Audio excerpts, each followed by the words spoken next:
मर्यादित हूँ, लेकिन आपको मेरा बैकग्राउंड नहीं पता। क्या पता मैं रात को पार्टी करती हूँ, क्या पता मैं शराब पीती हूँ, क्या पता मैं घूमती हूँ, ले जाती हूँ। मैं पीती हूँ बहुत अच्छा। तो मेरे कपड़ों से आप मेरे कैरेक्टर को जज नहीं कर सकते। तो आपने शराबियों से बात करने बिठा दिया मेरे को आज।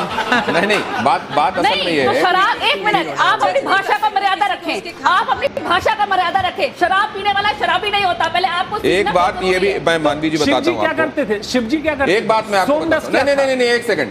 बहुत सारे लोग जो एडिक्ट थे, मानवी जी आप इसकी तारीफ करेंगी शायद, आप इस बात की शायद प्रशंसा करेंगी कि अनिरुद्धाचार्य जी के आह्वान पर बहुत सारे लोग जो एडिक्ट थे, शराब के चक्कर में उन्होंने घर बार बेच दिया था, बच्चे उनके सड़कों पर आ गए थे, उनके आह्वान पर उन लोगों ने शराब छोड़कर, नशा छोड़कर, तंबाकू छोड़कर और अब अध्यात्म की राह पकड़ी है। क्या ये बात स्वागत योग्य है मानवी जी? कहीं ना क्या ये बात स्वागत योग्य है? आप लोग क्या कहते हैं? अगर स्वागत योग्य है तो इस पे ताली बजनी चाहिए।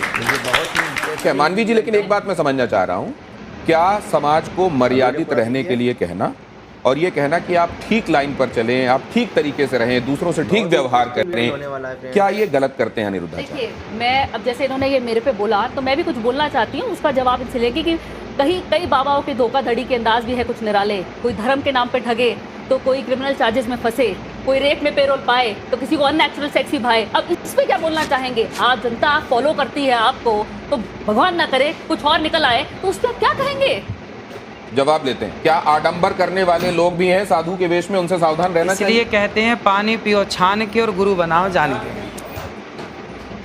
तो आप एक सेकंड, ये जो ऑडियंस यहाँ बैठी हुई वो भी कुछ कहना चाह रही है। हाँ, जल्दी से बात कहिए, जल्दी से। गुरुजी राधे राधे।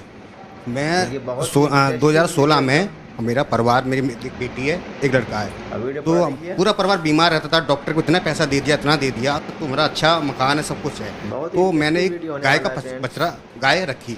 गाय रखने से अभी तक मैंने 1 रुपया नहीं दिया डॉक्टरों को, 1 रुपया दिया। अभी भी मेरी मिसेज, अभी तक उन्होंने कभी भी चेहरे पे क्रीम नहीं लगाई, कभी भी क्रीम नहीं लगाई।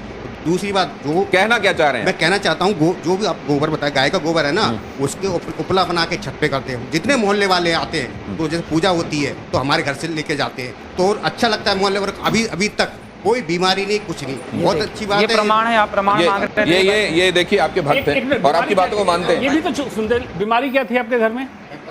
क्या बीमारी थी? मिसेज को मैं अंदर खुले बताता हूँ मैं आपको।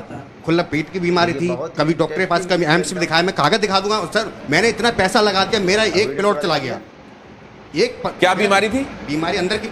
अरे बीमारी का नाम बताइए भाई, जब इतनी जगह जा चुके, बीमारी का नाम बताइए। बीमारी बताता हूँ मैं आपको।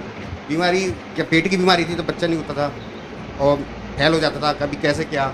उसके बाद जब गाय रखी तो बहुत कृपा से बहुत कुछ अच्छा हुआ, बहुत अच्छा लगा। और सबको, पूरा मोहल्ला, मैं कहना चाहिए सबको, सबको एक गाय रखना चाहिए घर में। ये मैं एक बात लाइटर नोट पे आपसे जानना चाहता हूँ कि जब कोई आपसे भाव विवल होकर ये कह देता है कि गुरुजी मेरे चरणों में आपका कोटि कोटि प्रणाम। हाँ, तो बिल्कुल हमारा तो सबके चरणों में प्रणाम है ही है। राधे राधे गुरुजी, मेरा सवाल आपसे ये है कि आप महापांच पाप के बारे में बात करते हैं, उसमें से एक पाप ये है, जो इंसान मांस खाता है उसके हाथ से पानी नहीं पीना चाहिए, क्योंकि जो उसके हाथ से पानी पिएगा उसी की वाणी बोलेगा। तो अगर हम लोग किसी रेस्टोरेंट या कैफे में जाते हैं, अगर वो वेटर हम लोग को पानी सर्व कर रहा है, हमें क्या पता वो मांस खाता है कि नहीं। इसीलिए तो हमारे बुजुर्ग कह गए बेटा घर पे ही खाओ, घर के बाहर मत खाओ, सिंपल बात। अच्छा, एक नहीं तो ये जो बातें हैं वो शास्त्र सम्मत हैं, इसलिए मानना चाहिए, या व्यावहारिक भी हैं इसलिए हम उनको लागू कर सकते हैं? आहार शुद्धौ सत्य शुद्धौ लिखा है। तो खेती भी घर पे कर लेनी चाहिए, क्योंकि सब्जी घर पे ही तो होती है खेती बेटा। संभव नहीं आज के परिवेश बेटा घर पे तो होती है ना खेती। देखो लाखों लोगों की शराब छूट गई मेरे कहने से। बहुत अच्छी। लाखों लोगों के घर बस गए। कितने पति पत्नियों के झगड़े होते थे, कथा सुनने के बाद वो पति पत्नी बिल्कुल प्यार से रहने लग गए। सास बहू के झगड़े होते थे, कितना डिप्रेशन था, सारा डिप्रेशन खत्म हो गया। और आज आपको बताऊं कि गौरी गोपाल गुरुकुल में 150 बच्चे पढ़ते हैं। जो बच्चे असमर्थ हैं, माँ बाप जिनको पढ़ा नहीं सकते, किसी की माँ नहीं है, किसी का पिता नहीं है, ऐसे 150 बच्चे वहाँ रहना, खाना, पढ़ना, लिखना सब फ्री है। बच्चियाँ भी हैं। एक बात 150 बच्चे पढ़ते हैं। आपको देखता हूँ कि आप गायों के पैर दबा रहे हैं और वो बड़े स्नेह से आपको चाट रही होती हैं, वो भी दुलार रही होती हैं। आप, मैंने देखा वृद्धाओं को माता है, 285 वृद्ध माएँ हैं जिनके बच्चे। ये वृद्ध माएँ, इनके बारे में बताएंगे किस किस सोशियो इकोनॉमिक कैटेगरी से आपने एक बात कही थी गौरी गोपाल गुरु आश्रम में एक वृद्ध माँ है जिनका बेटा अमेरिका में आँखों का बहुत बड़ा डॉक्टर है और वहाँ उसका हॉस्पिटल है। रहने वाला भारत का है पर अमेरिका शिफ्ट हो गया। अब उसने एक हॉस्पिटल बनाया आँखों का। और विडम्बना देखिए कि उसकी माँ गौरी गोपाल में रहती है और उस माँ को भी संयोग से आँखों की दिक्कत है। तो अभी मैंने उन माँ का इलाज कराया और अभी उन माँ की आँखें अब ठीक है। थोड़ा मोतियाबिंद हुआ था, कुछ दिक्कत हुई थी, अब ठीक है। आप कई बातों को गानों के माध्यम से लोगों तक पहुंचा देते हैं और कई बार ऐसे गाने जो लोगों के बीच में बड़े प्रचलित और पॉपुलर रहे हैं, वो फिल्मी भी रहे हैं, आप गुनगुना देते हैं। कुछ ऐसा इनके लिए ज़रा आप कर देंगे? बड़ी देर से आपकी राह सब देख रहे थे, आपको आने में थोड़ा सा टाइम भी लगा। कौन सा गाना सुना दें आप जो सुनाते हो और जिसमें कोई मैसेज हो। इतनी कृपा सांवरे बनाए रखना, इतनी कृपा सांवरे बनाए रखना, मरते दम तक सेवा में लगाए रखना, इतनी कृपा सांवरे बनाए रखना, मरते दम तक सेवा में लगाए रखना, इतनी कृपा। ये तो आपने सांवरे के लिए लिखा हुआ भजन, वो जो देशज में लिखा हुआ है वो सुनाया। कोई फिल्मी सुना दीजिए, आप फिल्मी भी सुनाते हैं बहुत। कसमें वादे प्यार वफा सब बातें हैं बातों का क्या, कसमें वादे प्यार वफा सब बातें हैं बातों का क्या। कोई किसी का नहीं है, झूठे नाते हैं, वहां नहीं गए आप?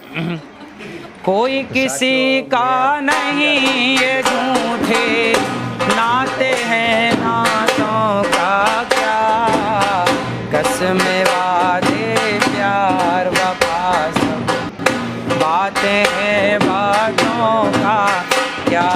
नहीं, लेकिन आपकी कस्में लोगों की सेवा के लिए, आपके वादे लोगों के लिए, आप आगे भी सेवा करते रहेंगे, वफा उनसे, ये तो सब सच है, हम देख रहे हैं। जरा ये आप तख्ती दीजिए मुझे, येस और नो वाली। जिसकी लाठी उसकी भैंस।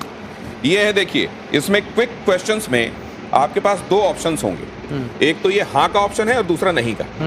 आपको जो सही लगे वो उठा दीजिएगा। ये इसी में दोनों हैं। आप हिंदी वाला चाहे हिंदी वाला, अंग्रेजी वाला चाहे अंग्रेजी, आपको ये सुविधा है। अब पहला सवाल मैं आपसे कर रहा हूँ, इसमें आपको जो सही लगे हाँ या ना वो उठा दीजिएगा। आप दोनों एक ही कर लें तो ज्यादा अच्छा रहेगा। ये जैसे आपका ये हाँ हो गया और इसको नहीं कर लीजिए। अब आपको जो उठाना है वो उठा दीजिए, ठीक है? ठीक। इससे आपको पता भी रहेगा कि ये कौन सा वाला है। अखिलेश यादव का कहना है कि मठाधीश और माफिया एक हैं। बहुत ही इंटरेस्टिंग वीडियो होने वाला है फ्रेंड। योगी आदित्यनाथ का कहना है कि बटेंगे तो कटेंगे। क्या ये सही है? बिल्कुल सही है।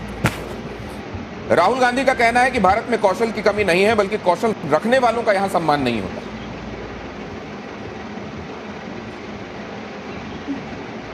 कौशल रखने वालों का सम्मान नहीं होता। भारत में कौशल की कमी नहीं है, बल्कि कौशल रखने वालों का यहाँ सम्मान नहीं होता। भारत में योग्यता टैलेंट की कमी नहीं है, पर टैलेंट वालों का सम्मान नहीं होता। ये बात सही है।